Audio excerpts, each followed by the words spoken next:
Welcome back. This week we are going to deal with the archaeological part of this course. From the archaeological point of view, it's clear that the Babylonian attack of the kingdom of Judah at the beginning of the 6th century BCE brought about the desolation and heavy destruction of Jerusalem and its immediate environs. We don't have to use the description of the Old Testament in order to reconstruct that the house of David ceased to exist and the temple was left in ruins. However, the archaeological broader picture may assist us to reconstruct that beside Jerusalem, also the western border of Judah was destroyed as part of the Babylonian military campaign, and the urban and administrative centers, the military forts, as well as the many of the rural settlements in the region were crushed and deserted.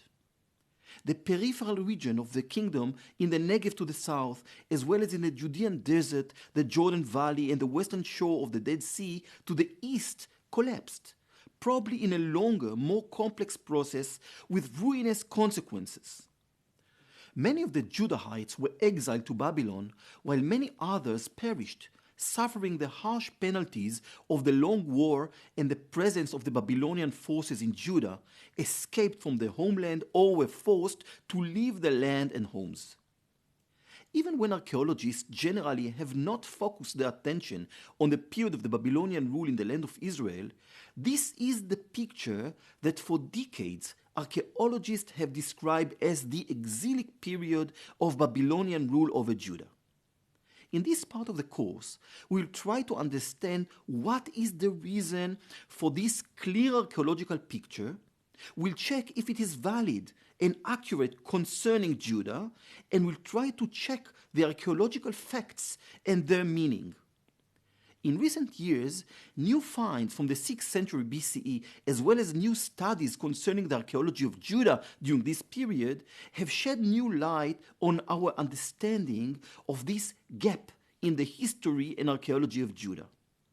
This 65 years interval has shown itself to be a period of administrative, economic, and cultural continuity, especially in the close peripheral circle to the north and to the south of Jerusalem.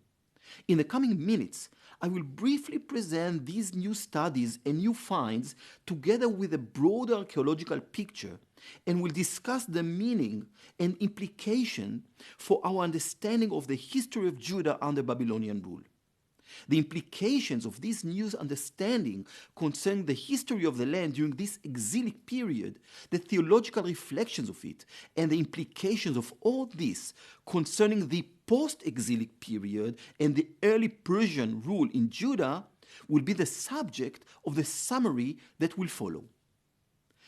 Let's start with one site very close to Jerusalem that was excavated by me and by my colleagues and students during the last years, and check what is the meaning of this site to our understanding of the period of the Babylonian rule over Judah.